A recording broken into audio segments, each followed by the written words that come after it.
"Get off my runway," Gerald Whitmore said, loud enough for the ground crew, the fuel team, the lounge staff, and two waiting executives beside the hangar doors to hear. The man he pointed at did not move. Malcolm Pierce stood beside a silver-gray private jet at Westbridge Executive Airfield just after 7:12 in the morning, wearing a plain black coat, dark trousers, and shoes that looked more practical than expensive. No security team stood behind him. No assistant carried his bags. No company logo shone on the side of his aircraft. In one hand, he held an old brown leather travel bag with worn corners.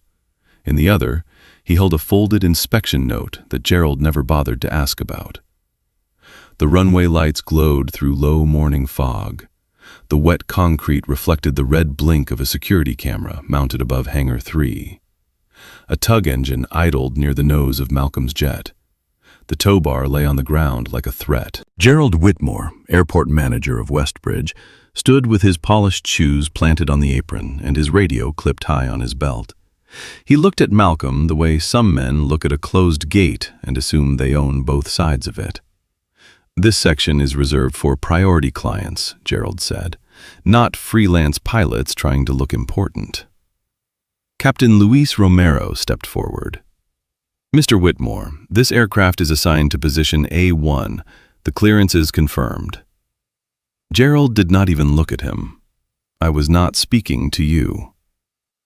Nora Fields, the young ground operations coordinator, held her tablet against her chest. Her face had gone pale. She had seen the arrival record. She had seen the transfer note. She knew the aircraft parked in A1 was not a mistake. "Sir," Nora said carefully, "the flight record has a lease transfer flag." Gerald cut her off. "I said tow it." Samuel Brooks, the older tug operator, froze beside the tow bar. "Sir, we need owner authorization before moving a secured aircraft." Gerald turned sharply. "I am the authorization." The fog made the whole airfield feel silent, but it was not silent. Everyone heard the words. Everyone saw Samuel lower his eyes. Everyone saw Nora stop speaking. Everyone saw Captain Romero tighten his jaw. Malcolm Pierce looked at Gerald for a long moment. Then he asked, "Are you sure this is your runway?" Gerald laughed once. A short laugh. A cruel laugh. A laugh meant to make the crew know who still had power. 20 minutes later, Gerald Whitmore would stand inside the Westbridge operations room while Evelyn Grant, attorney for Pierce Global Aviation, opened a signed long-term lease on the conference table and confirmed that Malcolm Pierce controlled the very runway, hangar, fuel service area, and private aviation lease Gerald had called his own. 20 minutes later, the man ordering the tow would lose access to the same operation system he used to punish people. 20 minutes later, every hidden fee, every unsafe shortcut, every biased service decision, and every employee he had threatened into silence would begin moving toward the light. But in that moment, Gerald still believed he was humiliating a man who had no power. That was the mistake. The morning had started with fog. It came in from the low fields west of the airfield and rolled across the runway in soft white sheets. Westbridge Executive Airfield sat outside Trenton, New Jersey, close enough to New York money to attract hedge fund owners and private equity executives, but far enough from commercial airport traffic to promise privacy. Its customers liked quiet arrivals, fast fueling, polished cars, and lounge staff who knew when not to ask questions. The airfield had one main runway, one smaller crosswind runway, 12 premium apron positions, a private fuel farm, 2 maintenance hangars, and a glass front lounge where fresh coffee, leather chairs, and silent service were part of the price. For years, Gerald had treated it like his kingdom. He smiled for familiar faces, stepping out of large jets with painted logos and loud tail numbers. He opened doors for men in cashmere coats. He sent chilled champagne into the lounge for clients who tipped him at Christmas. He memorized the names of people who arrived in black cars, but he did not memorize the names of people who carried wheel chocks. He did not greet the fuel team unless something was late. He did not ask the cleaning crew about broken heaters in the staff room. He did not look twice at customers whose planes were smaller, whose clothes were plain, or whose presence did not match his private idea of wealth. To Gerald, an airfield was not a system. It was a stage. And only certain people were allowed to look important on it. Malcolm Pierce knew that kind of man before Gerald opened his mouth. He had met him years ago from the other side of the aircraft door, long before Pierce Global Aviation carried medical equipment across states, managed private charter networks, and controlled logistics contracts in 6 countries. Malcolm had worked on the ground. At 21, he wore a reflective vest and winter gloves with holes between the fingers. He guided aircraft into position in freezing rain. He loaded bags with his back aching. He wiped oil from the underside of wings. He watched rich passengers step over slush while never once looking into the eyes of the men keeping their aircraft safe. One winter night, a businessman dropped a watch beneath the aircraft stairs. Malcolm picked it up and handed it to him. The man snatched it back and said, "Do not touch my things." Malcolm remembered the words, not because they hurt the loudest, because nobody around them acted like they had heard. Later that same night, an older ramp supervisor named Joseph Avery found Malcolm alone near the fuel truck, staring at his gloves. Joseph had worked airports for 35 years and had seen every version of disrespect arrive in polished shoes. He told Malcolm, "Son, no one holds an airplane in the sky alone. Every flight stands on people the passengers never see. Do not let a man who ignores the ground convince you the sky belongs only to him." Malcolm carried that sentence into every boardroom he ever entered. He built Pierce Global Aviation on it. No deal was only about profit. No runway was only concrete. No airport was safe if the people on the ground were afraid to speak. That was why he came to Westbridge unannounced. 3 days earlier, Malcolm sat in a quiet conference room at Pierce Global headquarters with Evelyn Grant and Captain Luis Romero. On the table lay a FIC transfer file labeled Westbridge Executive Airfield Operating Lease. The deal was almost complete. Pierce Global would assume a long-term lease over the private aviation facilities, the premium hangars, the apron positions, the fuel service contract, and the ground handling operation. On paper, Westbridge looked perfect. Strategic location, high net worth client base, strong fuel margins, room for hangar expansion, access to corporate traffic across the Northeast Corridor. But paper had been kind to dangerous places before. Evelyn placed 3 complaints in front of Malcolm. One from a charter pilot who said Gerald gave preferred parking to familiar clients and pushed others to distant stands without operational reason. One from a ground employee who said tow equipment with weak brakes was still being used during peak hours. One from a customer who claimed a vague security hold fee appeared on his invoice after he questioned why his documents were checked twice. Captain Romero added one of his own. "Gerald Whitmore treated me like hired equipment last year," he said. He smiled at the passenger, ignored the flight plan I handed him, and called me driver in front of the fuel desk. Malcolm looked at the file. Evelyn said, "We can address it after closing." "No," Malcolm said.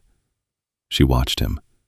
He continued, "If they only behave properly after they know who owns the lease, we have not evaluated the operation. We have evaluated the theater." So he came early.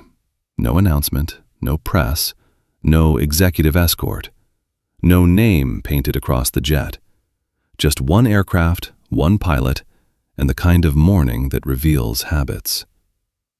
His jet touched down at 703, smooth and quiet.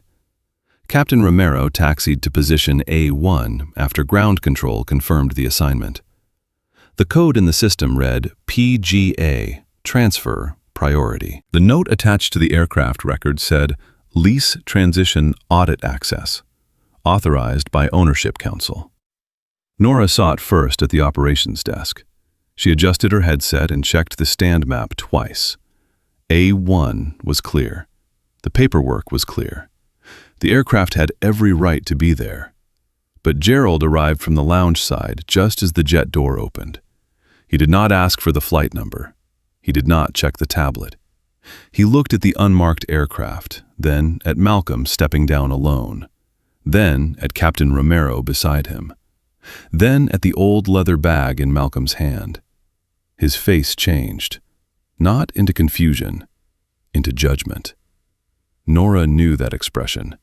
She had seen it when a young black surgeon arrived in a small aircraft and Gerald asked for extra identification while greeting a white investor beside her by first name. She had seen it when a woman captain in uniform was called sweetheart in front of her first officer. She had seen it when Samuel Brooks reported brake drag on Tug 4, and Gerald told him machines only sounded broken when old men wanted shorter shifts. Nora had saved emails. She had saved stand changes. She had saved invoice notes.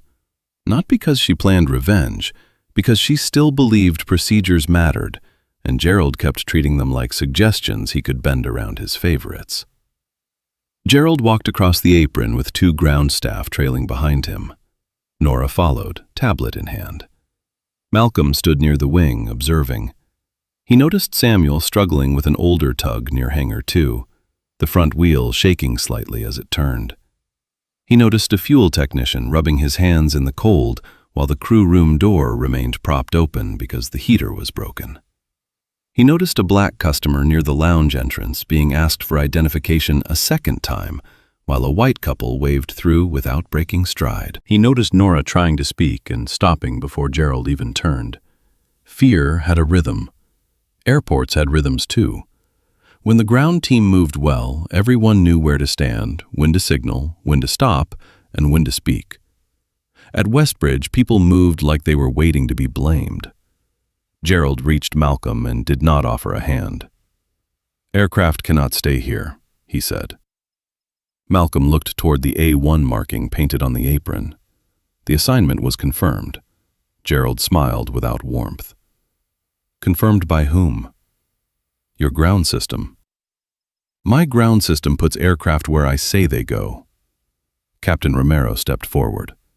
"The arrival clearance was issued at 6:58. Position A1 was confirmed by operations." Gerald glanced at him. "Luis Romero, I remember you." Captain Romero face hardened. "Then you remember I file complete paperwork." "I remember you arguing about service fees last winter. I asked why your team charged repositioning for an aircraft that was never repositioned." Gerald's eyes narrowed. "Exactly." Malcolm watched that exchange closely. Another thread, another warning. Nora tried again. "Mr. Whitmore, the record shows a lease transfer flag. It says the aircraft is tied to Pierce Global." Gerald turned on her. "Nora, stop reading every note like it came from heaven. This apron is full by 9, and A1 is for a real priority client." Malcolm asked, "What makes a client real?" Gerald looked him up and down. "Usually the ability to understand where he does not belong." The words carried across the apron. A fuel technician looked away. Samuel Brooks stopped beside the tow bar. The young line worker near the tug lowered his head. Malcolm did not answer at once. He let the sentence reveal itself. Then he said, "If belonging here depends on what you assume before you check the record, your runway has a problem." Gerald laughed. "My runway runs fine." Malcolm turned slightly, as if listening to the fog, the engines, the silent staff, the tablet in Nora's hand, and the fear in Samuel's eyes. That is when Gerald made the order. "Tow the jet." Samuel stepped closer, uneasy. "Sir, the aircraft is secured. We need owner approval or documented operational hazard before towing." Gerald snapped. "I said tow it." Samuel did not move. He knew the rule because he had carried consequences for men who ignored rules. 22 years on airport ramps had taught him that the person holding the radio often escaped blame faster than the person holding the tow bar. Once, 3 winters ago, Gerald had ordered Samuel to shift a light jet during freezing rain without a second wing walker. A cone had slid under the tug wheel, the tow bar bent. No aircraft was damaged, but Gerald wrote up Samuel for improper equipment handling. Samuel lost his safety bonus that month. His wife's medical bill did not care that the write-up was unfair. Now the same kind of order stood in front of him again. Malcolm saw the hesitation. He said calmly, "Mr. Brooks, do not put your name on someone else's bad order." Gerald turned red. "You do not speak to my crew." Malcolm looked at him. "Someone should." A sharp silence spread. One of the waiting executives near the hangar door whispered something to another. A woman from the lounge stopped pouring coffee behind the glass. The security camera blinked red above Hangar 3. Gerald stepped closer to Malcolm, his voice lowered at first. "I do not know who you think you are." Then he raised it so everyone could hear. "But Westbridge is not a place where any man with a cheap coat and an unmarked aircraft gets to lecture me about operations." Captain Romero moved half a step. Malcolm lifted one hand. No, not because he was afraid, because Gerald was building the record himself. Gerald pointed toward the service road. "Get off my runway." The words cracked across the apron. Nora closed her eyes. Samuel stared at the tow bar. Captain Romero looked like he wanted to say everything his training prevented him from saying. Malcolm simply held Gerald's gaze. Then he asked, "Are you sure this is your runway?" Gerald smirked. "I have run this airfield for 12 years. That was not the question." Gerald waved toward the tug. "Move it." Malcolm turned to Captain Romero. "Secure the aircraft. Do not interfere. Document everything." Captain Romero nodded. "Yes, sir." Gerald noticed the "yes, sir" and frowned. Malcolm turned to Nora. "Miss Fields, please preserve the stand assignment record." Nora looked startled. Gerald snapped. "She works for me." Malcolm said, "For now, she works for the operation." Then he looked at Samuel. "Do not tow my aircraft without valid clearance." The word "my" reached Gerald half a second late. He blinked. "Your aircraft?" Malcolm did not answer. He picked up his leather bag and walked toward the temporary office Pierce Global had quietly reserved beside the operations building. Gerald called after him, "That is right. Walk away." A few people heard it. No one laughed. Not this time. Malcolm entered the office and closed the glass door behind him. For the first time that morning, he stood alone. The room was small, still smelling of fresh paint and new carpet glue. A temporary desk faced the apron. On it lay a phone, a site access card, and a sealed folder delivered by Evelyn Grant the night before. Malcolm placed both hands on the desk and looked out the window. Gerald was still pointing. Samuel still had not attached the tow bar. Nora was typing quickly on her tablet. Captain Romero stood beside the aircraft door, calm as stone.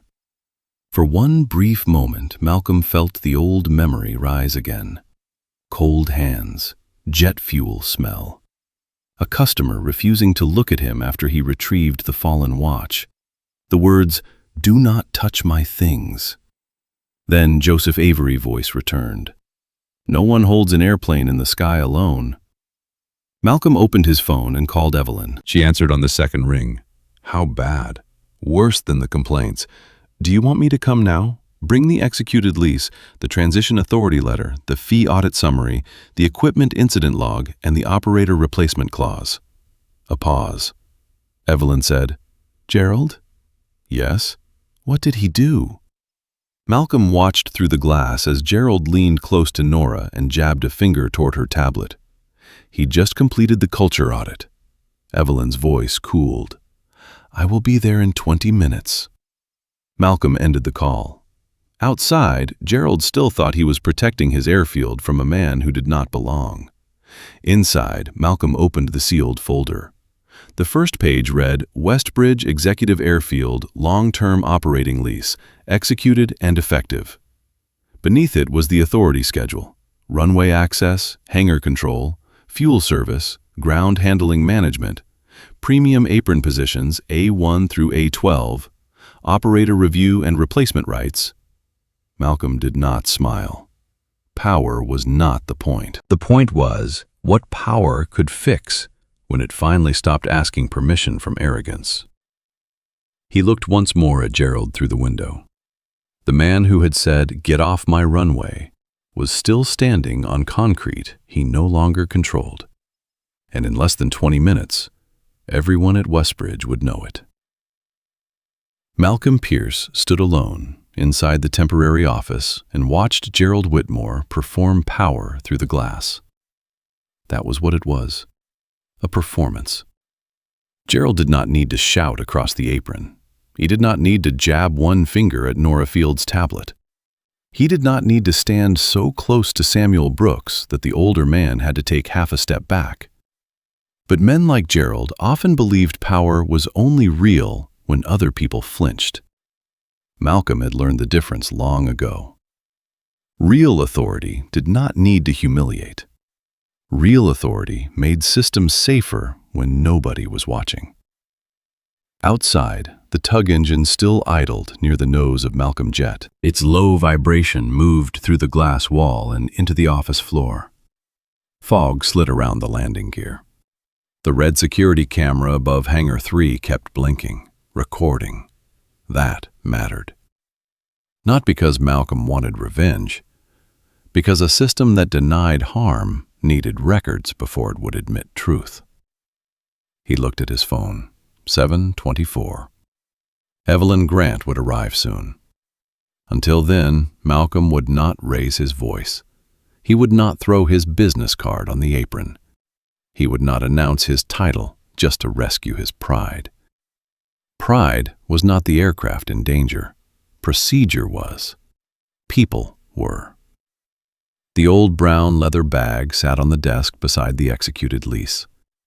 The bag had once belonged to Joseph Avery, the ramp supervisor who taught Malcolm how to marshal aircraft in sleet, how to check chocks before trusting brakes, and how to read a bad manager by the silence of the workers under him. Joseph had died 5 years earlier. Malcolm still carried the bag on site visits, not because it looked impressive, because it did not. It reminded him that aviation was held together by people whose names rarely appeared on the side of the plane. He opened the bag and removed a small metal whistle, dull with age, hanging from a cracked black cord. Joseph used it on the ramp before headsets became common at his old airfield. He had given it to Malcolm on the night Malcolm left for his first logistics job. "Keep this," Joseph had said. "Not because you need the whistle, because someday you will sit in rooms where people forget the ground has a voice. Remember what noise sounds like before it becomes a warning." Malcolm held the whistle in his palm. Outside, Gerald was still ignoring warnings. Nora Fields tried once more to show him the tablet. "Mr. Whitmore, the aircraft record says A1 assignment locked by Lease Transition Authority." Gerald did not take the tablet. He looked over her shoulder instead. "Nora, you need to learn the difference between data and judgment. The system does not run this airfield. I do." Samuel Brooks stood by the tow bar. The tow bar was not attached. That small refusal mattered. Gerald noticed. "Brooks, why is that aircraft still sitting there?" Samuel kept his voice low. "Because I have no signed clearance, sir." Gerald stepped closer. "You have my order."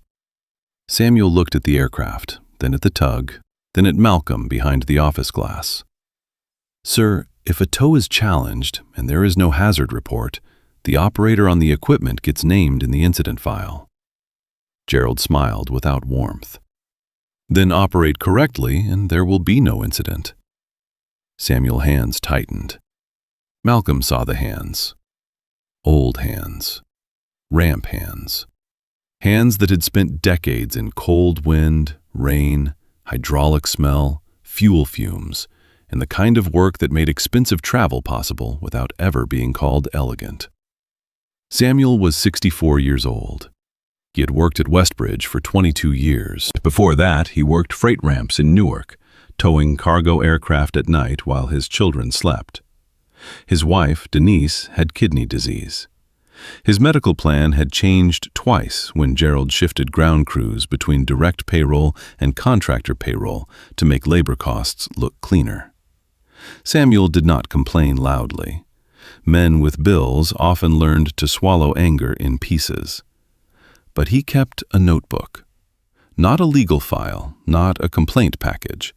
A cheap pocket notebook with grease on the cover where he wrote equipment problems, dates, shift changes, and names. Tug 4 brake drag, reported March 11th, no repair. Tug 2 steering play, reported April 9th, still in use. Winter gloves requested, not approved. Tow without wing walker, refused by Brooks. Written warning received. He wrote because memory could be questioned. Ink resisted. Nora had her own records. She was 27, careful, and good at systems. She could look at an apron map and see conflicts before they happened. She knew which clients always arrived early, which pilots needed de-icing reminders, which fuel crew members worked best together, and which gates became dangerous when a late arrival overlapped with catering trucks. She believed rules were not obstacles. Rules were how people who did not know each other stayed alive in moving places.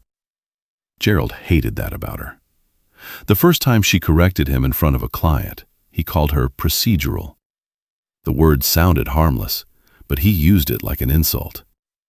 The second time she refused to alter a parking record after the fact, he moved her to split shifts for 2 weeks. The third time she questioned an unexplained priority repositioning fee, he told her she was not mature enough to understand premium service. So Nora started saving copies. Stand assignments, fee overrides, tow clearances, emails with subject lines like client optics and apron placement, a spreadsheet labeled manual service adjustments. She did not know when she would use them. She only knew Gerald was making the airfield less honest, one exception at a time. That morning, while Gerald shouted on the apron, Nora thumbed open the arrival record again. PGA, Flight 718. Aircraft registration, November 46 Papa Golf. Position A1. Priority note, lease transition audit access, authorized by Evelyn Grant, Ownership Council. She had tried to say those words. Gerald had stopped her. Now she looked at Malcolm through the office glass and wondered why the man in the plain coat had known her last name without being introduced. Miss Fields. He had said it clearly, as if he had already read the file. The thought made her chest tighten. Gerald turned toward her. "Give me that tablet." Nora held it closer. "Why?" "Because I said so." The apron went still again. Captain Romero stepped away from the aircraft door. Gerald saw him move and snapped, "Stay with your plane." Captain Romero answered evenly, "I am with my aircraft." "You mean your employer aircraft?" Captain Romero looked at Malcolm's office, then back at Gerald. "I mean the aircraft I am responsible for." Gerald scoffed. Pilots always think responsibility means ownership. Luis Romero did not answer. He had heard worse from Gerald before. A year earlier, Luis had landed at Westbridge with a charter client after a long weather diversion. The passenger was a wealthy investor Gerald recognized. Gerald greeted the passenger by name, sent a car to the lounge, and then told Luis to move the aircraft again after shutdown because a larger jet was expected. Luis asked for written reposition clearance because the ramp was crowded and snow had begun to fall. Gerald called him difficult, then driver. Not captain, driver. Luis had filed a quiet report with Pierce Global, where Malcolm read every report connected to a site his company might acquire. That was one reason Luis was here today, not only as pilot. as witness.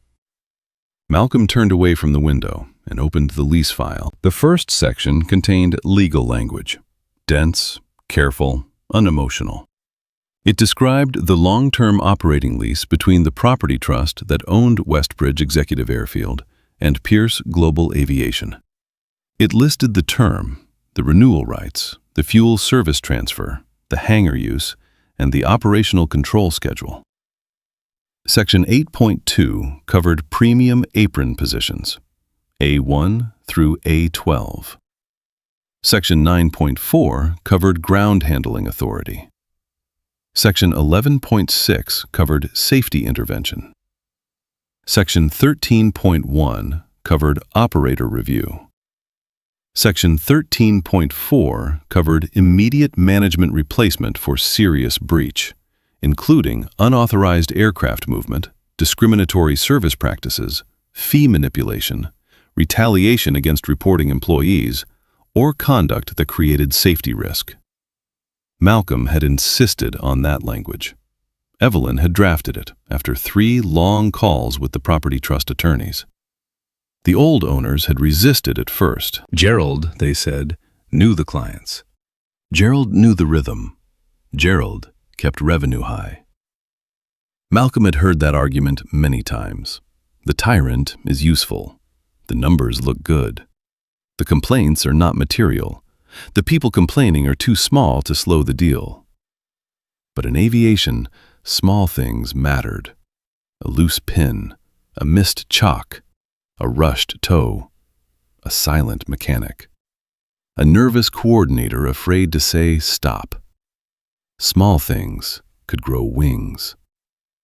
That was why Malcolm came before signing the final operations release, not because he doubted the runway, because he doubted the silence around it.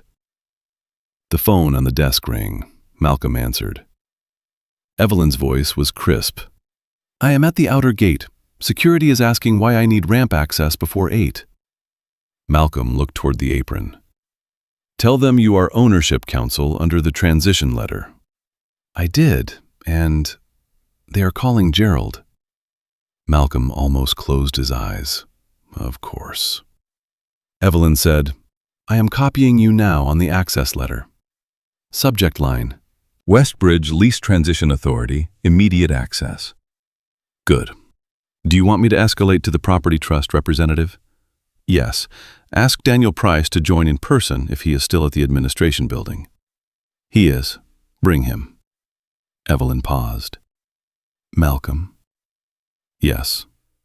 Do not stand alone on the ramp again until I arrive." He looked through the glass at Gerald. "I am in the office." She knew him too well. "That is not what I said." For the first time that morning, Malcolm smiled faintly. "Understood." He hung up. Outside, the guard at the outer gate must have received Gerald's response because Gerald radio crackled. He lifted it, listened, and frowned. "Repeat that?" The voice on the radio was distant, but audible through the open apron space. "Legal counsel says she has transition authority." Gerald's face tightened. "There is no transition meeting until 9. The voice replied, "She says it begins now." Gerald looked toward Malcolm's office. For the first time, doubt crossed his face. Not enough to humble him. Enough to irritate him. He marched toward the temporary office. Captain Romero moved slightly into his path. Gerald said, "Move." Louise did not. "Mr. Pierce is inside." Gerald stopped. Pierce. Louise said nothing. The name hung in the fog. Gerald looked at Malcolm through the glass again. Malcolm Pierce. For half a second, Gerald mind-searched for the file he had ignored. Pierce Global Aviation, lease transfer, ownership council, priority flag. Then pride stepped in front of memory. Gerald pushed past Louise and opened the office door without knocking. "You need to step out of this office." Malcolm stood behind the desk. "This office is leased to Pierce Global for transition use." Gerald laughed. "Everything here is under my operational control." Malcolm placed one finger on the open lease. Some things were. Gerald's eyes moved to the paper. He saw the title, but not enough to understand. What is that supposed to be? The document you should have read before ordering a tow. Gerald stepped closer. I do not care what paperwork you printed. You created a disruption on my ramp, interfered with my crew, and challenged my authority in front of staff. Malcolm looked at him. Your authority failed the moment it asked an employee to violate tow procedure. That procedure exists for pilots who cannot follow instructions. It exists because aircraft are not furniture. Gerald pointed toward the window. That jet was placed in a premium position without my approval. It was placed there by the transition authority in your system. Nora made an entry error. No, Malcolm said.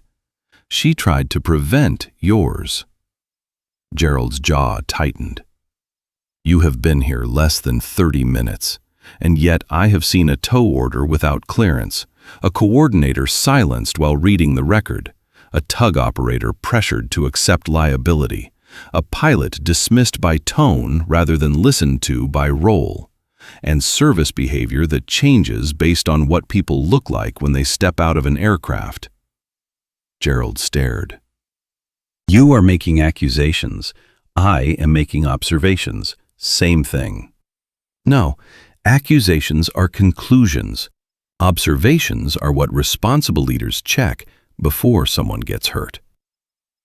Gerald leaned closer. Let me explain something to you. Westbridge is not a commercial terminal where everyone gets the same smile. This is a private airfield. People pay for discretion, speed, and priority. Malcolm nodded slowly. And you decided priority means your favorites stand above safety. Gerald's voice went cold. I decide what keeps this place profitable. Malcolm looked out at Samuel beside the tug. How profitable is a ramp where employees are afraid to say stop? Gerald followed his gaze. Samuel likes to make simple tasks dramatic. Did he make the tug brakes dramatic too? Gerald froze. There it was. A detail Malcolm should not have known unless someone had been listening long before this morning. Gerald recovered. Equipment complaints happen at every airfield. Unrepaired equipment complaints do too, usually right before incident reports. Gerald said, You are not qualified to judge Westbridge operations. Malcolm picked up Joseph Oldwhistle from the desk. The metal caught the gray light. Gerald looked at it. What is that? A reminder? Of what? That the ground always speaks before the sky pays the price. Gerald sneered. That sounds poetic. It does not run airports. No, Malcolm said. But the men who taught it to me did. For a moment, the office was silent, except for the tug engine outside. Malcolm was no longer in Westbridge. He was 21 again, standing under floodlights at a small freight ramp outside Columbus, rain running down the back of his neck, hands numb inside cheap gloves. Joseph Avery stood beside him, one hand on his shoulder, teaching him how to watch the line between confidence and danger. If a supervisor makes you afraid to say stop, Joseph had said, leave that ramp or change it when you can. Malcolm had not been able to change much then. He could now. Gerald saw something in Malcolm's face and mistook it for hesitation. You came here trying to make a point, he said. I deal with men like you. You want respect before proving value. Malcolm looked at him. Men like me? Gerald did not repeat it. He did not need to. The words had already entered the room. Malcolm folded the lease page calmly. Do you want that on the record too? Gerald stepped back. What record? Malcolm looked up at the ceiling corner. The temporary office camera blinked green. Gerald followed his eyes. His mouth tightened. At that moment, the office door opened again. This time, Gerald turned, ready to shout. But Evelyn Grant entered with a black document case in one hand and Daniel Price from the property trust behind her. Daniel was 70, white-haired and nervous in the way old owners became nervous when paperwork finally met the behavior they had tolerated. Evelyn looked at Gerald. "Mr. Whitmore?" Gerald straightened. "Ms. Grant, this is not the scheduled transfer meeting." Evelyn set her case on the table. "It is now." Daniel Price avoided Gerald's eyes. Gerald noticed. "Why is he here?" Evelyn said, "Because Pierce Global Aviation has transition authority effective this morning at 6:01 under the executed lease. Because position A1 was assigned correctly. Because the aircraft you ordered to be towed is owned by the incoming leaseholder. And because we have received a report that you attempted to move it without valid clearance." Gerald went still. Evelyn opened her case. "The operations review will begin immediately." Gerald looked from Evelyn to Malcolm. For the first time, the shape of the morning appeared in front of him. Not fully, but enough to scare him. He said, "Who exactly are you?" Malcolm did not raise his voice. "Malcolm Pierce." Gerald swallowed. "Pierce Global, yes." Daniel Price finally spoke. "Gerald, Mr. Pierce is the incoming controlling leaseholder for Westbridge Executive Airfield." The fog outside seemed to press against the glass. Gerald stared at Malcolm, at the old bag, at the plain coat, at the lease on the desk, at the security camera light, at the runway he had called his own. Malcolm picked up the inspection note Gerald had ignored from the beginning. Then he said, "Now we can discuss your runway." Malcolm Pierce said it without heat. That made the sentence heavier. Gerald Whitmore stood inside the temporary office with the fog behind him and the lease file open on the desk in front of him. For the first time that morning, he did not know where to put his hands. Evelyn Grant stood beside the table, calm, exact, and impossible to brush aside. Daniel Price from the property trust remained near the door, his face pale with the fear of a man finally seeing what his silence had protected. Outside the glass, the apron had stopped pretending to be normal. Captain Luis Romero stood near the aircraft stairs. Nora Fields held her tablet near the operations cart. Samuel Brooks remained by the tow bar, not attaching it, not stepping away, just standing there, with the quiet resistance of a man who knew one wrong move could become his fault forever. Gerald looked at Malcolm. "Incoming controlling leaseholder," he repeated. His voice tried to make the words smaller than they were. Malcolm closed the inspection note. "Yes." Gerald looked at Daniel. "The transfer was not scheduled to be public until 9. Daniel swallowed. "The lease authority became effective at 6:01 this morning." Gerald's face hardened. "Operational authority remains with Westbridge Management until the formal transition meeting." Evelyn opened the first folder from her case. "Not without compliance with the transition conditions, and not if management creates a safety or discrimination breach before handover." Gerald gave a short laugh. "This is ridiculous. I made a ramp placement decision."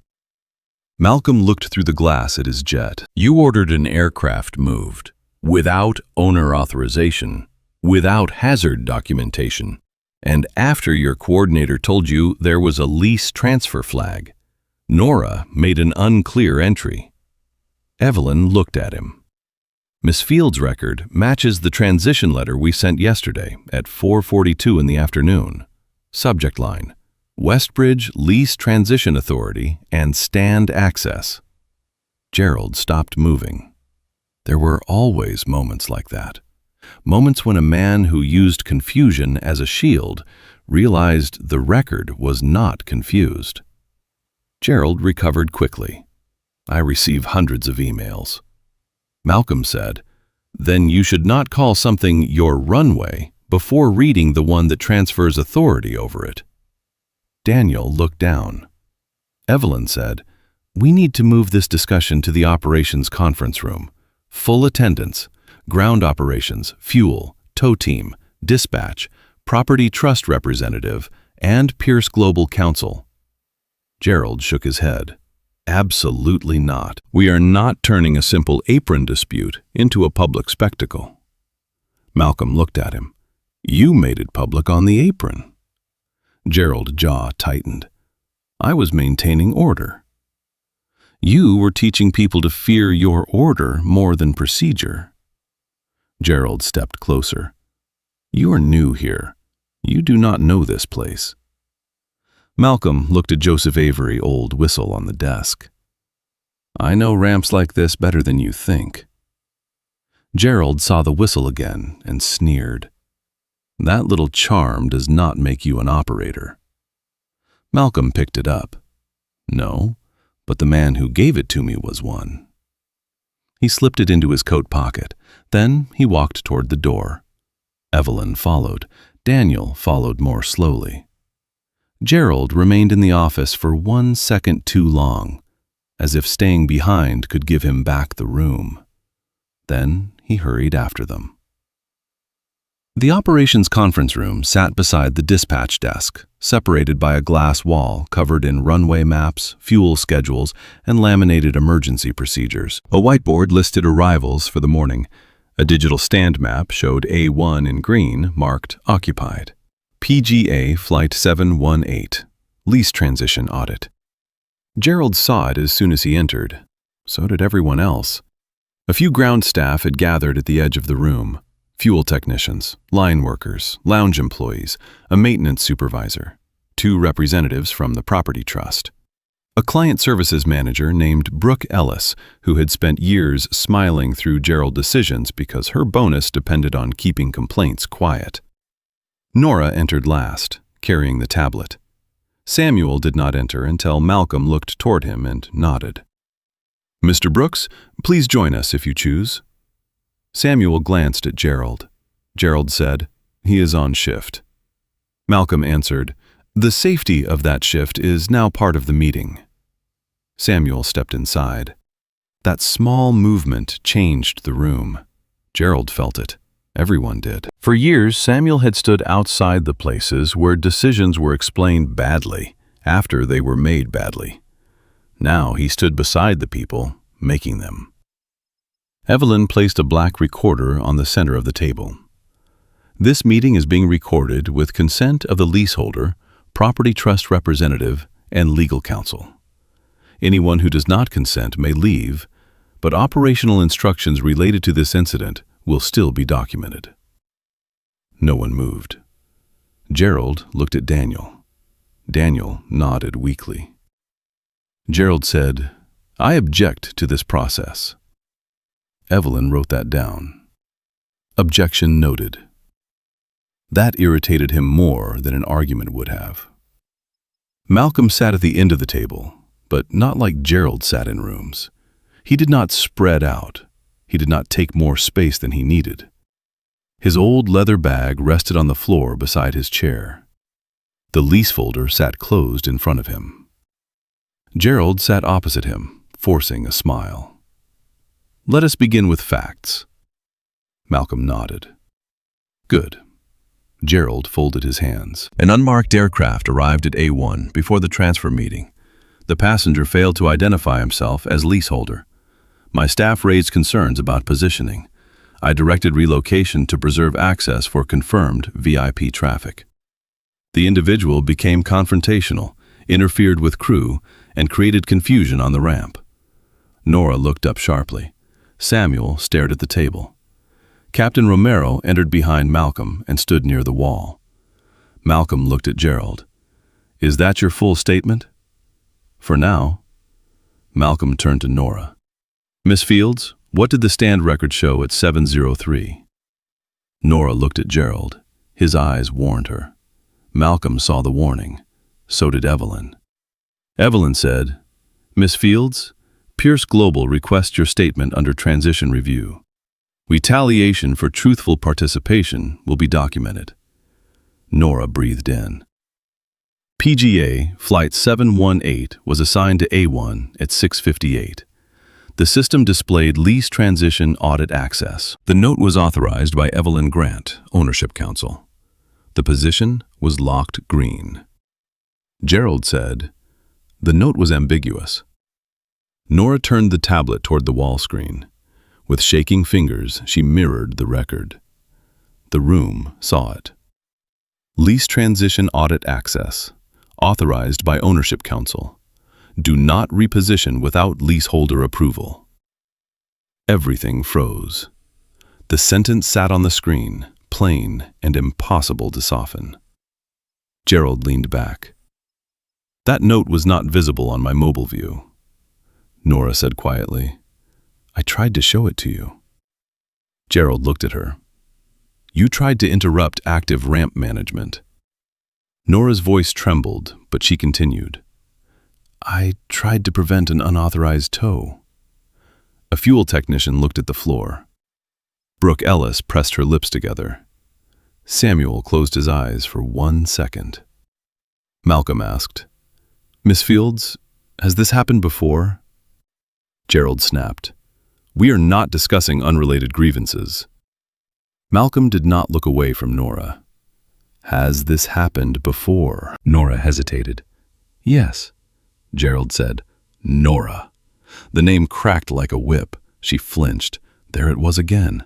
The reflex Malcolm had seen on the apron. Fear before thought. Malcolm said, Stop. One word. Low, controlled. The room went still. He looked at Gerald. You will not use her name as a leash in this meeting. Gerald went red.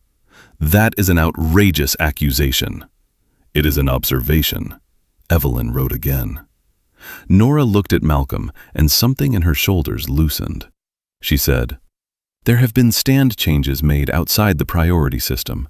Some clients were moved down without operational reason. Some were moved up because Mr. Whitmore recognized them or wanted to impress them. When staff objected, schedules changed, hours changed, shifts changed. Gerald said, Staffing changes are management discretion. Nora looked at him. Discretion became punishment. A soft sound moved through the room. Not a gasp. Recognition. Samuel opened his pocket notebook and held it in both hands, still not offering it. Malcolm saw. Mr. Brooks. Samuel looked up. Do you have something to add? Gerald spoke first. Samuel is not qualified to evaluate client priorities. Malcolm said, I asked Samuel. The older man swallowed. He opened the notebook. Tug 4, brake drag, reported March 11th. Still in service through April 6th. Tug 2, steering play, reported April 9th. Still in service on May 2nd. Tow without second wing walker requested February 20th. 3. Refused. Written warning issued to Brooks for delay. Gerald's face tightened. Those are maintenance scheduling matters. Samuel looked at him. Then why was I written up for refusing the tow? Gerald said, Because you made us miss a client window. Samuel nodded slowly. The wind was gusting 29 knots. There was ice near stand 5. The client window was not worth bending metal. A maintenance worker near the door whispered, He is right. Gerald turned. Who said that? The worker looked down. Nobody answered. Malcolm saw the fear swallow the truth. He turned back to Samuel. Continue. Samuel's hand shook now, but his voice grew steadier. My wife tells me I should keep records because I forget dates when I am tired. I started writing them down after the cone incident. I was blamed for tow bar damage after moving an aircraft in freezing rain with no second wing walker. I asked for one. Mr. Whitmore said the client was waiting. Gerald said, That is your interpretation. Samuel nodded. Yes, that is why I wrote the date. He placed the notebook on the table. Evelyn did not touch it immediately. She said, Mr. Brooks, we will copy this only with your permission. and return the original to you." Samuel blinked. Nobody had ever asked him that. "Yes, ma'am." Evelyn nodded. "Thank you." That respect angered Gerald more than open rebellion, because it gave Samuel a place in the record. Gerald pushed his chair back. "This is turning into a labor complaint session. I run a premium airfield. Premium clients do not wait, because every ground worker with a notebook thinks he is the safety director." Malcolm leaned forward. "A ground worker with a notebook may be the reason no aircraft has been damaged yet." Gerald looked around the room. "Do you all understand what is happening?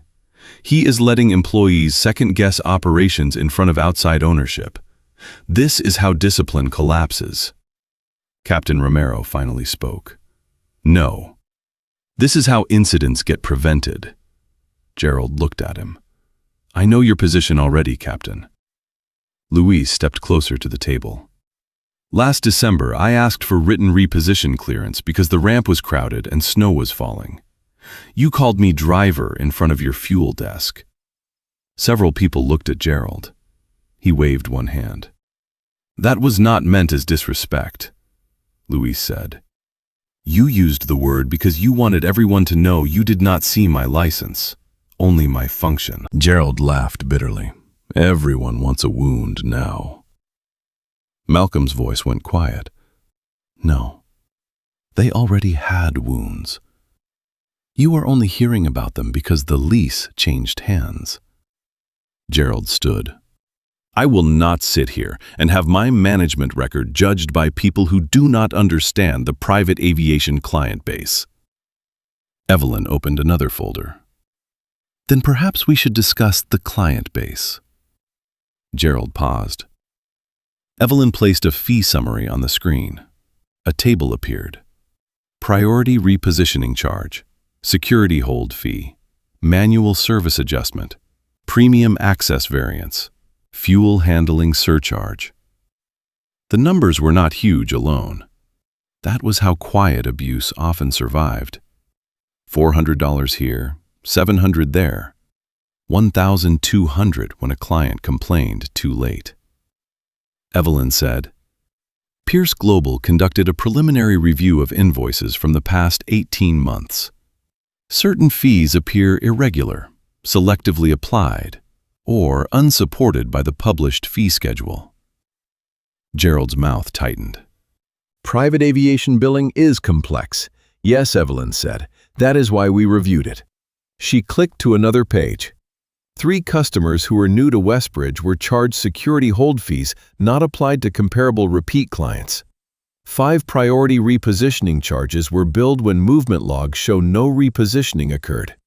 2 charges were routed through a contractor connected to Whitmore Aviation Services.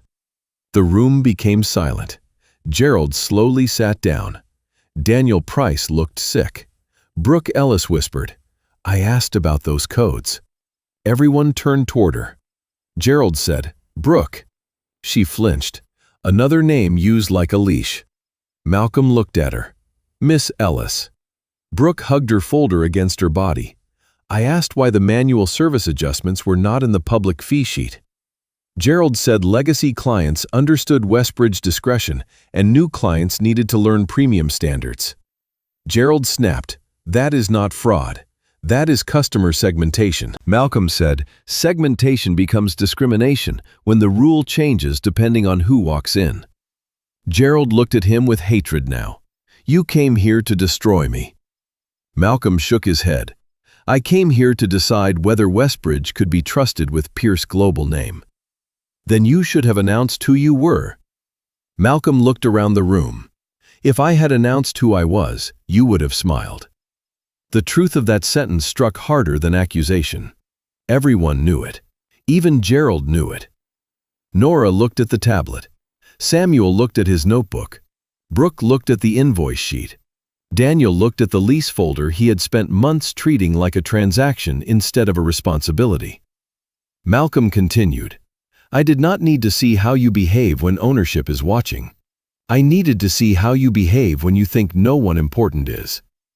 Gerald said, "Every manager adjusts tone based on context." You ordered a tow without clearance. You refused to read the stand note. You silenced the coordinator. You pressured the tug operator. You dismissed the captain. You created fee exceptions that your staff cannot defend. You called the runway yours. Malcolm paused. That is not tone. That is control without accountability. Gerald looked at Daniel. Are you going to let him do this? Daniel's voice was weak. Gerald, we should have reviewed these complaints sooner. Gerald laughed. There it is, the old owner hiding behind the new one. Daniel did not defend himself. For once, he accepted the blow because some part of it was deserved. Evelyn clicked to a final slide, but did not show the full lease yet. Only the clause title appeared. Section 13.4, Immediate Operator Action for Serious Breach. Gerald stared at it. Evelyn said, Before we discuss management authority, Mr. Pierce has asked that Miss Fields and Mr. Brooks place their records into review voluntarily. He has also asked that no employee be removed from schedule, disciplined, reassigned, or denied hours in relation to truthful participation in this meeting. Gerald said, You cannot tell me how to staff my airfield. Malcolm answered, I can tell you what conditions apply to an airfield operating under my lease. Gerald stood again, but this time the room did not follow him. That was the shift. Before, when he stood, people braced. Now they watched. It frightened him. He pointed toward Nora. Her tablet contains company property. Evelyn said, It will be preserved by an independent information technology examiner. He pointed toward Samuel. His notebook is personal and irrelevant. Samuel closed his hand over it. Malcolm said, The notebook is relevant because you kept making formal records afraid to exist. Gerald turned toward Captain Romero. And he is your employee. Of course he will support you. Luis said, I support the procedure. Gerald looked around desperately. Do none of you see the danger here? One man arrives, hides his identity, listens to a few complaints, and now wants to replace 12 years of operational knowledge with moral theater. Malcolm rose. Slowly. The room quieted. You keep saying I hid my identity, but your job was never to identify wealth before showing respect. Gerald's face tightened. Your job was to verify records before issuing orders. Your job was to protect aircraft before protecting pride.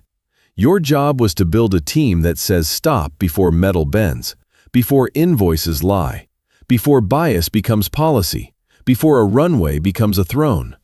No one spoke. The fog outside had begun to thin. Sunlight touched the edge of Malcolm aircraft at A1.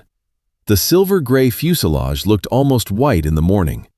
Gerald followed Malcolm's gaze. That plane should not be in that position, he said weakly. Nora spoke before fear could stop her. Yes, it should. Everyone turned. She stood with the tablet in both hands. A 1 assignment is valid. Lease transition flag is valid. Tow restriction is valid. Gerald order was not. Her voice shook, but she finished. Gerald stared at her. Samuel opened his notebook again. And Tug 4 still needs brakes. A few people almost smiled, not because it was funny, because truth had started breathing. Evelyn turned the folder toward Malcolm. Ready. Malcolm nodded. Evelyn placed the executed lease on the table, then looked directly at Gerald. Mr. Whitmore, we will now review the authority clause you claim did not apply. Gerald sank back into his chair. Malcolm remained standing. He looked at Nora, Samuel, Captain Romero, Brooke, Daniel, and the silent workers at the door. The runway lights outside faded as the fog lifted. The airfield was beginning to see itself. Evelyn opened the lease to section 13.4. Then she said, This clause is why Mr. Pierce does not need your permission to fix what you broke. Evelyn Grant turned the executed lease so every person at the conference table could see the page. The paper did not shout. It did not need to. Across the top, in precise legal language, were the words, Westbridge Executive Airfield Long-Term Operating Lease. The signature page followed. Property Trust, Pierce Global Aviation. Effective time, 6:01 that morning. Gerald Whitmore stared at the page as if it had appeared from nowhere. though it had been sent to his office the day before. His jaw moved once. No words came. Malcolm Pierce stood beside the table, calm in his plain black coat, Joseph Avery old whistle resting in his pocket. Outside the glass, his silver-gray jet remained at position A1, exactly where the system had placed it, exactly where Gerald had tried to drag it away. Evelyn read, Section 13.4 permits the leaseholder to suspend or replace operational management if serious conduct creates safety risk, discriminatory service practice, unauthorized aircraft movement, fee manipulation, or retaliation against staff who report operational concerns. She looked at Gerald. This morning, Mr. Whitmore ordered an aircraft to be towed from position A1 without owner authorization, without documented hazard, and after being advised of a lease transition restriction. Gerald's voice returned rough. That aircraft was obstructing premium flow. Nora Fields lifted the tablet. It was not obstructing anything. A2 through A5 were open. The inbound Gulfstream from Whitcomb Capital was not due until 8:45. Gerald turned on her. Nora. She did not lower her eyes this time. Not anymore. The room noticed. So did Malcolm. Evelyn continued. He also pressured a tug operator to proceed despite lack of clearance. Samuel Brooks opened his notebook, but did not speak yet. Evelyn said he ignored a captain objection, dismissed a coordinator record, and created public confrontation on an active apron. Gerald laughed once, brittle and thin. Public confrontation. He refused to move. Malcolm looked at him. My aircraft had valid assignment. You did not identify yourself. I did not need to identify my net worth for you to follow tow procedure. That landed hard. Gerald looked at Daniel Price. You told me the transition meeting was at 9. I was not informed that control had already passed. Daniel folded his hands. Gerald, the notice went out yesterday afternoon. The effective time was 6:01. You were copied. Evelyn opened another folder. She placed an email printout on the table. Subject line: Westbridge Lease Transition Authority and Stand Access. Sent yesterday at 4:42 in the afternoon. Recipients: Gerald Whitmore, Operations Management Group, Property Trust Office, Pierce Global Transition Team. Attachment: Executed Lease Authority Schedule. Gerald looked at the printout. His eyes moved to his own name. The silence changed shape.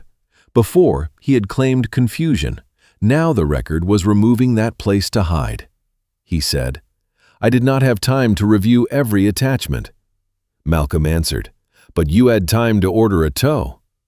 A maintenance supervisor near the door lowered his head. Someone breathed out slowly. Gerald heard it and snapped his eyes toward the staff. No one looked away fast enough. Authority was beginning to leak from him. Evelyn clicked the conference screen. The stand map appeared again. Position A1 showed green. Below the flight record, the restriction note glowed in black text. Do not reposition without leaseholder approval. Evelyn said, Miss Fields, did Mr. Whitmore view this record before issuing the tow order? Nora swallowed. I attempted to show him. Did he review it? No, Gerald said. She is making it sound deliberate. Nora looked at him.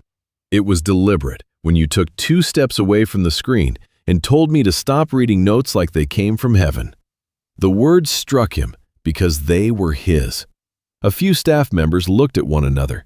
They had heard Gerald say things like that for years, but hearing one sentence repeated in front of legal counsel made it feel heavier, uglier, less normal. Malcolm looked at Nora. Thank you. Her hands shook, but she kept standing. Evelyn then looked to Samuel. Mr. Brooks, you are not required to speak. If you choose to speak, your statement will be included in the Transition Safety Review. Pierce Global will document non-retaliation protection for participation. Samuel looked at Gerald. For 22 years, he had measured how much truth a man could afford. A wife at home, a medical bill, a shift schedule, a supervisor who could make life smaller with one bad line in a file. His fingers touched the grease-stained notebook. Then he opened it. I told Mr. Whitmore we needed owner approval or a hazard note. He said he was the clearance. Gerald said, that was not literal. Samuel looked at him. It felt literal when I was the one expected to connect the tow bar. The room held still. Samuel continued, I have seen orders like that before. Fast move. Make the client happy. Fix the paper later. But the person driving the tug carries the blame if metal bends. Gerald said, you were never asked to do anything unsafe. Samuel looked down at the notebook. March 11th. Tug 4 brake drag. Reported. March 19th. Still in service. April 6th. Still in service. April 9th. Tug 2 steering play. Reported. May 2nd. Still in service. February 23. Tow requested without second wing walker during gusts near stand 5. Refused. Written warning issued to Brooks for delay. Evelyn asked, did you keep these notes at the time? Yes, ma'am. Why? Samuel looked at the table. Because when something went wrong, the paper always found the lowest person standing near it. No one spoke. That sentence did more than accuse Gerald. It described the system. Malcolm watched Daniel Price close his eyes. The old ownership had heard complaints. Not all of them. Enough. They had liked Gerald revenue numbers. They had liked the clean lounge, the fuel margins, the loyal, rich clients, the way problems seemed to disappear before becoming formal. But problems did not disappear. They moved into Samuel notebook, into Nora saved emails, into Captain Romero memory, into invoices customers stopped questioning because they needed quick departures, into workers who learned that safety concerns could become punishment. Evelyn changed the screen again. Now the fee audit appeared. Manual service adjustments, security hold fees, priority repositioning charges, fuel handling surcharge variance. Gerald leaned back. Private aviation has variable service demands. Evelyn nodded. That is true. Then she clicked again. But in these examples, the variation does not match service demand. A table expanded across the screen. New customer aircraft with smaller tail profiles received extra security hold charges. Returning preferred clients did not. Aircraft operated by unfamiliar charter crews were billed priority repositioning even when movement logs show no tow occurred. 3 service adjustments were routed through Whitmore Aviation Services, a vendor with a registered business address matching a property owned by Mr. Whitmore, brother-in-law. Everything froze. Brooke Ellis, the client services manager, covered her mouth. Gerald's face hardened. That vendor handles overflow coordination. Evelyn said, then the service descriptions should match actual work performed. Gerald said, you are making normal flexibility look criminal. Malcolm answered, no, the records are making hidden flexibility look profitable. Gerald turned toward him. You think you can walk in here and understand 12 years of relationships by looking at a spreadsheet? Malcolm stepped closer to the table. I understand that a relationship is not a reason to charge one client for a service another client receives free. I understand that a runway cannot be safe if rules bend toward the people you like. I understand that workers cannot protect aircraft when they are punished for slowing down. And I understand that you called this place yours because no one with authority corrected you soon enough. Daniel flinched. That line reached him too. Gerald saw it. He turned on Daniel. You approved every budget I sent. Daniel's voice was low. I did. You praised the revenue. I did. You asked me to keep the premium clients happy. Daniel looked up. And I should have asked why so many other people were afraid to be heard. Gerald stared at him. For a moment, the old owner and the old manager faced the same truth from different chairs. One had abused power. The other had enjoyed the numbers power produced. Malcolm did not let Daniel hide behind regret. Pierce Global will request full cooperation from the Property Trust in reviewing legacy fee practices. Daniel nodded. You will have it. Gerald said, this is absurd. You are letting a new tenant stage a trial. Evelyn looked at him. This is not a trial. It is an operational authority review under an executed lease. Then she lifted a second document. Pierce Global Aviation hereby activates immediate operator action under Section 13.4. Gerald Whitmore is suspended from operational management authority pending completion of safety, billing, and conduct review. The room seemed to lose air. Gerald stared. Suspended. Evelyn placed the document in front of him. Effective immediately. His chair scraped back. "You cannot run Westbridge without me," Malcolm said. "A safe operation cannot depend on one-man fear." Gerald pointed toward the apron. "Those clients ask for me." "Some may," Malcolm said. "Others stopped coming because of you." Gerald laughed harshly. "You have no idea what high-value clients expect." Malcolm looked out at the runway. "I know what aircraft require." "What is that supposed to mean?" "Discipline, procedure, humility before risk. None of those belong to ego." Gerald's face went red. "I built this place." "No," Samuel said quietly. Everyone turned.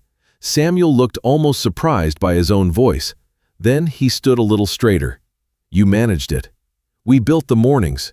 Fuel built them. Tow built them. Cleaning built them. Dispatch built them. Maintenance built them. Pilots built them. You walked through after the coffee was hot and called it yours." The room stayed silent. Malcolm did not rescue the sentence. He let Samuel have it. Gerald's voice went cold. "You will regret that." Evelyn immediately looked up. "That statement is noted as potential retaliation." Gerald realized too late. Again, his own words had built the record. Nora looked at Samuel with wet eyes. Brooke Ellis finally spoke. "I want to add something." Gerald turned. "Brooke." She flinched, then forced herself to continue. "I was told to apply security hold fees to first-time clients who questioned access procedures. Sometimes there was no actual hold. The code was used to discourage argument." Evelyn asked, "Who instructed you?" Brooke looked at Gerald. "Mr. Whitmore." Gerald shook his head. "That is taken out of context." Brooke's voice strengthened. "The context was always the same. If they looked like they belonged, we made things smooth. If they asked why they were treated differently, we made things expensive." Nora whispered, "Brooke." Brooke wiped one tear quickly. "I should have said it sooner." Malcolm looked at her. "Sooner would have been better. Today is still not nothing." She nodded, ashamed but standing. Evelyn collected the records. Then she turned to Gerald. "Please surrender your operations badge, radio, ramp access card, and administrative system token." Gerald stared at her as if she had spoken another language. "No," Malcolm said. "Gerald." The use of his first name stopped him more than Mr. Whitmore would have. Malcolm continued. "Do not make the staff watch you violate one more procedure." Gerald looked toward the employees at the door. They watched him. Not eagerly, not cruelly, but without lowering their eyes. That was what broke him first. Not the lease, not the fee audit. The fact that fear had stopped moving on command. He unclipped the radio from his belt and placed it on the table. The plastic hit the wood with a small sound. Then the badge, then the ramp access card, then the small black system token. Each object landed like a piece of his kingdom coming apart. Evelyn documented the time. 8:12 in the morning. Gerald Whitmore, Operational Authority, suspended. Pierce Global Aviation Transition Control active. She looked to Nora. "Miss Fields, you will maintain the stand map for the next arrivals under temporary oversight." Nora's eyes widened. "Me?" Malcolm answered. "You know the system, and you tried to protect it. I am not senior enough." Seniority did not stop the bad order. That sentence entered the room like a door opening. Nora nodded slowly. "Yes, sir." Captain Romero stepped forward. "I can coordinate with airside crews until a temporary operations lead is named." Malcolm nodded. "Thank you, Captain." He looked at Samuel. "Mr. Brooks, Tug 4 is out of service until inspected." Samuel blinked. "Right now?" "Right now." Gerald said, That will disrupt the schedule. Malcolm looked at him. You are no longer responsible for the schedule. Gerald's mouth closed. Samuel took a breath as if some weight had left his chest. Tug 4 out of service, he repeated. Then he said it again, louder, as if practicing a language he had not been allowed to speak. Tug 4 out of service. A maintenance worker at the door said, I will tag it. Another said, I will pull Tug 2 after the current arrival and inspect steering play. Nora began typing, not fearfully, professionally. A small shift, but everyone saw it. Malcolm turned toward the staff near the door. Until further notice, any tow requires documented clearance, two-person confirmation, and hazard note if repositioning occurs without owner request. No fee code outside the published schedule may be applied without written approval from Transition Council. Any staff member who reports a safety concern is protected from schedule changes related to that report. Evelyn added, These instructions will be emailed within 15 minutes and posted in operations. Gerald shook his head. You will slow everything down. Malcolm answered, Good. Gerald looked stunned. Malcolm continued, If this operation has been fast because people were afraid to say stop, then it needs to slow down before it earns speed again. Outside, the fog finally broke. Sun reached the apron and touched the nose of the silver jet at A1. The tow bar still lay unattached on the concrete. For the first time that morning, it looked less like a threat and more like a tool waiting for a lawful reason. Evelyn closed the lease file. Daniel Price signed the transition acknowledgement with a shaking hand. Brooke handed over the fee code folder. Nora exported the stand assignment log under Evelyn's direction. Samuel gave permission for his notebook to be copied, but kept the original in his pocket. Captain Romero called the cockpit and confirmed the aircraft remained secure. Everything Gerald had tried to turn into his personal command was becoming record, process, and shared authority. He stood beside the table, stripped of badge and radio, watching other people operate the airfield without asking his permission. That was the reveal he could not survive. Not that Malcolm Pierce owned the lease. That was only paper. The deeper reveal was that Westbridge had never truly belonged to Gerald. It belonged to every person whose work kept wings safe above concrete. Malcolm picked up Gerald's radio from the table and handed it to Nora. She hesitated. Take it, Malcolm said. She did. Her fingers closed around it.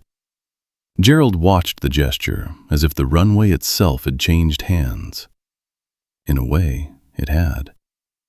Then Malcolm looked at him and said, You told me to get off your runway. He paused. Now you will step off mine until the review is complete. Gerald had no answer. For once, the man who used the loudest voice at Westbridge could only stand in silence while the door opened behind him. Gerald Whitmore did not move at first.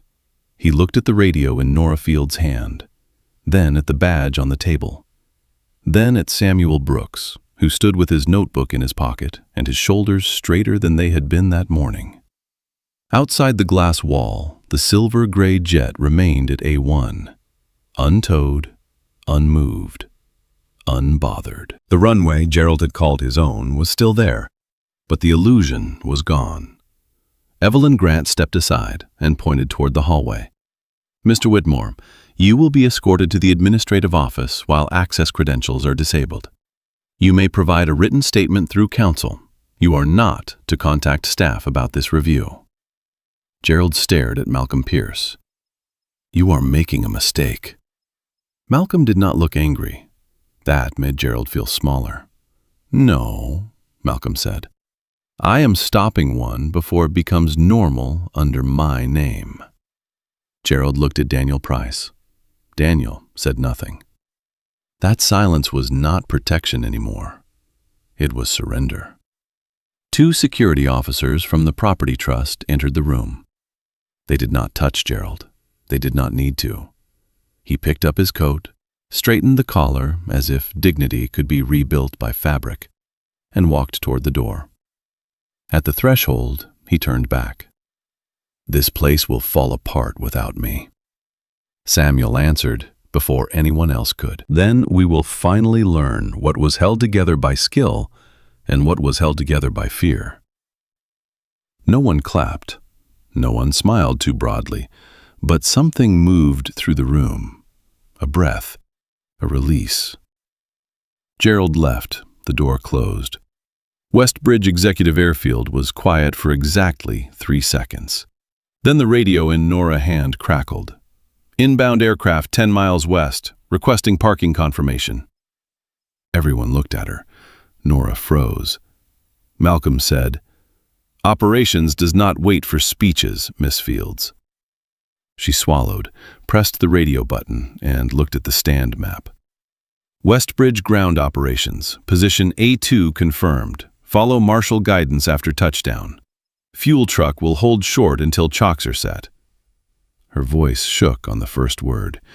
It did not shake on the last. Captain Romero nodded once.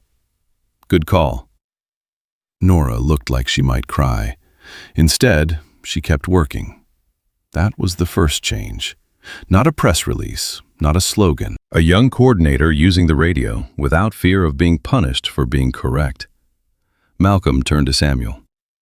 "Mr. Brooks, Tug 4 is out of service until brake inspection is complete." Samuel nodded. "Yes, sir. And Tug 2. Samuel looked surprised. "Steering play inspection after current arrival." "Yes, sir." Evelyn wrote the temporary order. Daniel signed property trust acknowledgement. Captain Romero volunteered to coordinate arrivals for the next 2 hours until a temporary operations lead could be installed. Brooke Ellis began pulling invoices tied to manual service adjustments. A maintenance technician tagged Tug 4 with red tape and a handwritten notice, "Out of service pending inspection." Samuel stood beside that tag for a long moment. For years he had been told the equipment was fine. Now the equipment had been forced to tell the truth. By 9:35, Pierce Global Aviation issued an internal transition notice to all Westbridge staff. Gerald Whitmore suspended from operational authority pending review. Non-retaliation protection active. All towing requires documented clearance. No aircraft repositioning without owner request, leaseholder approval, or written safety hazard. All manual fee adjustments frozen pending audit. All equipment safety concerns to be logged and reviewed by Maintenance and Transition Council. Anonymous reporting line active by 5 in the afternoon. Nora read the notice twice. Samuel read it once and folded it carefully into his pocket beside the notebook. He did not trust paper completely, but he trusted it more when the people with power signed their names to it. That afternoon, Malcolm walked the apron alone. Not for display, for memory. The fog had lifted. Sunlight sat on the hangar roofs and turned puddles bright along the concrete seams. The air smelled of jet fuel, cold metal, and burned coffee from the lounge. He stopped near the place where Gerald had pointed at him. "Get off my runway." The words had not wounded him the way Gerald hoped, but they had opened something old. Malcolm remembered being 21, standing under a cold aircraft wing while a passenger told him not to touch his watch. He remembered Joseph Avery placing a hand on his shoulder afterward and saying that the sky never belonged only to the people seated above the clouds. Malcolm reached into his pocket and touched Joseph's whistle. He almost wanted Joseph there. Not to see Gerald fall, that was not the point. He wanted Joseph to see Samuel stand in the conference room, Nora hold the radio, Captain Romero be called by his title, a runway stop obeying ego and start obeying procedure. Captain Romero approached quietly. "You all right?" Malcolm looked at the apron. "I was just thinking about Joseph." Romero nodded. He would have liked Samuel. He would have told Samuel to retire, then handed him a checklist. Malcolm smiled. "That sounds right." Romero looked toward the operations room. What happens to Gerald? Review first, then consequences with paper beneath them. Not a dramatic answer. Malcolm looked at him. Drama is what Gerald used. We will use records. The records came fast. Nora preserved stand assignments from the last 18 months. Brooke turned over fee adjustment reports and old invoice notes. Samuel allowed Evelyn team to copy his notebook, page by page, with his original returned before he left the room. The maintenance team produced inspection logs showing equipment complaints delayed beyond service recommendations. 3 pilots submitted statements. 2 customers sent invoices with unexplained security hold fees. 1 former employee called the anonymous line before the day ended. By Friday, the review had a case number. Westbridge Transition Conduct Review, case WEA 417. By the next Monday, Gerald Whitmore was no longer suspended. He was terminated from operational management for cause. Unauthorized tow order. Retaliation risk. Failure to follow transition notice. Irregular fee practices. Unsafe equipment pressure. Discriminatory service indicators. The letter did not call him cruel. Legal letters rarely have room for the whole truth. But the airfield knew. Gerald tried to fight it. He said Malcolm had baited him. He said Westbridge had always needed strong personality management. He said private aviation required judgment that could not be reduced to forms. Evelyn answered with video. The apron camera, the office camera, the stand record, the email notice, the tablet log, Samuel notebook, Brooke fee report, Nora testimony. A man could argue with feelings. It was harder to argue with the runway watching back. The weeks that followed were not easy. Westbridge had to slow down. Some clients complained that the old favors were gone. One demanded A1 even though he had not reserved it. Nora told him A3 was assigned and available. When he asked if she knew who he was, she looked at the screen and answered, "I know where your aircraft is cleared to park." The fuel team laughed about that later. Quietly, then louder. Tug 4 was repaired. Tug 2 was pulled from service until steering components were replaced. New tow procedure required 2-person clearance and a written hazard note for emergency repositioning. Fee schedules were posted clearly in the lounge and sent with booking confirmations. Priority no longer meant invisible exceptions. It meant published service tiers. Brooke helped refund improper charges to customers who had been billed security hold fees without valid service. Some refunds were small, $400, $600, $900. But the apology letter mattered because it named the wrong thing clearly. Pierce Global Aviation identified past manual fee adjustments and issued corrected invoices. No hidden language, no premium discretion, no blaming staff. Malcolm signed the public statement himself. Westbridge will not build its future on unclear charges, unsafe shortcuts, or selective respect. The sentence was quoted in aviation trade newsletters for 2 days. Then the world moved on. But Westbridge did not. Inside the airfield, the sentence stayed. Nora was named interim ground operations supervisor after a 30-day review. She did not celebrate loudly. She updated the stand assignment checklist, rewrote the shift handoff form, and placed a printed reminder above the operations desk. If the record and the order disagree, stop and verify. Samuel joined the Ground Safety Committee. At first, he hated the meetings. Too many chairs, too many words, too much coffee in paper cups. But the first time a young tug operator reported a brake vibration and the supervisor said, "Tag it until maintenance clears it," Samuel sat very still. Nobody rolled their eyes. Nobody called him dramatic. Nobody said the client was waiting. The tug was tagged. The inspection happened. The system listened before damage had to prove the warning was real. After the meeting, Samuel stood in the equipment bay and wiped his hands with a rag. Nora came up beside him. "You were quiet in there." Samuel said, "I was listening to what it sounds like when people believe the ground." Nora smiled.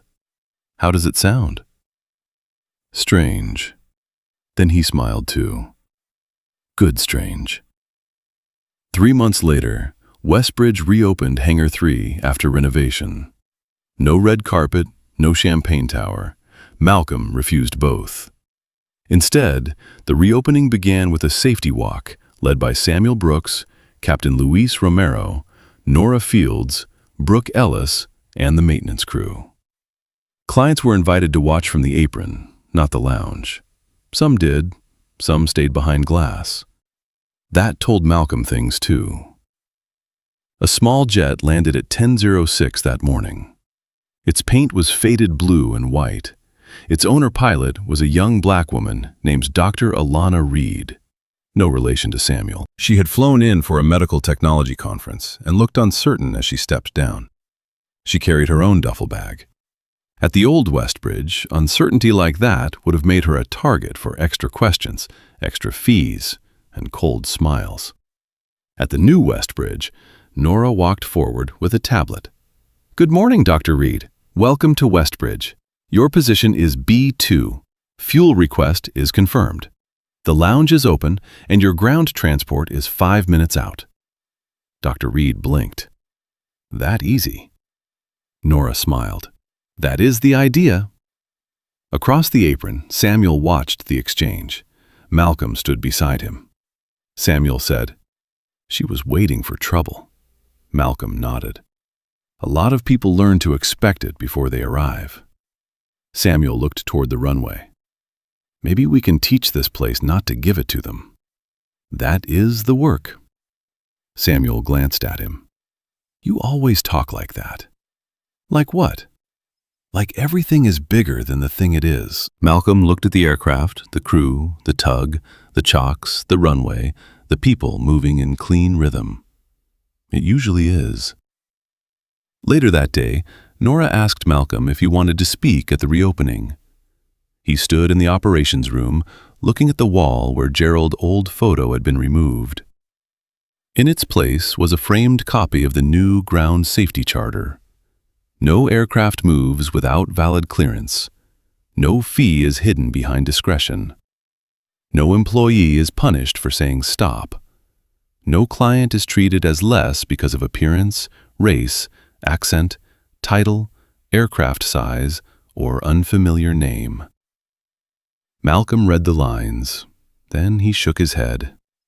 Not today. Nora frowned. Why not? Because if this place needs me to say it before it becomes true, we have not changed enough.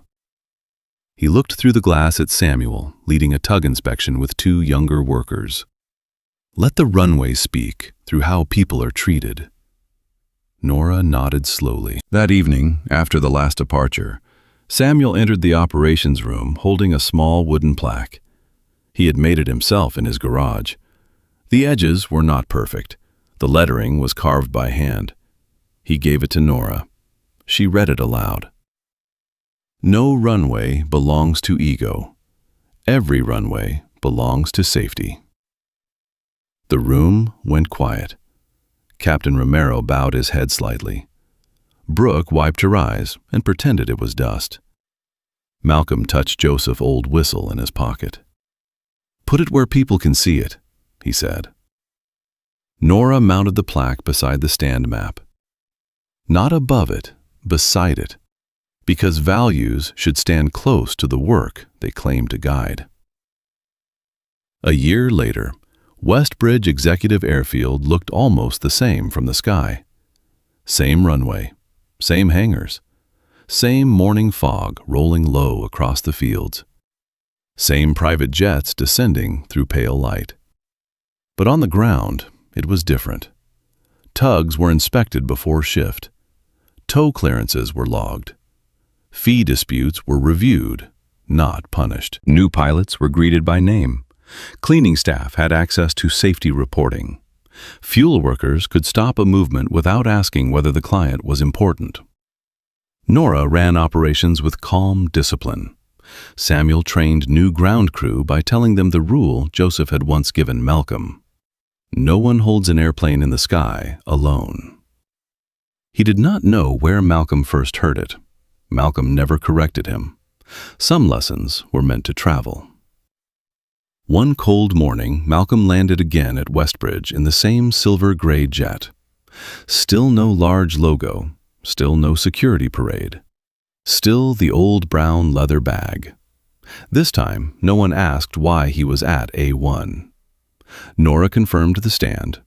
Captain Romero opened the aircraft door. Samuel stood near the tug, not because anything needed towing, but because he liked to be present when the fog was thick. Malcolm stepped down and looked across the apron. The air was sharp. The concrete was clean. The runway lights blinked gently in the gray. He remembered Gerald's voice, "Get off my runway." Then he looked at the plaque inside the operations room window. No runway belongs to ego. Every runway belongs to safety. Malcolm smiled faintly, not because Gerald was gone, because the fear was.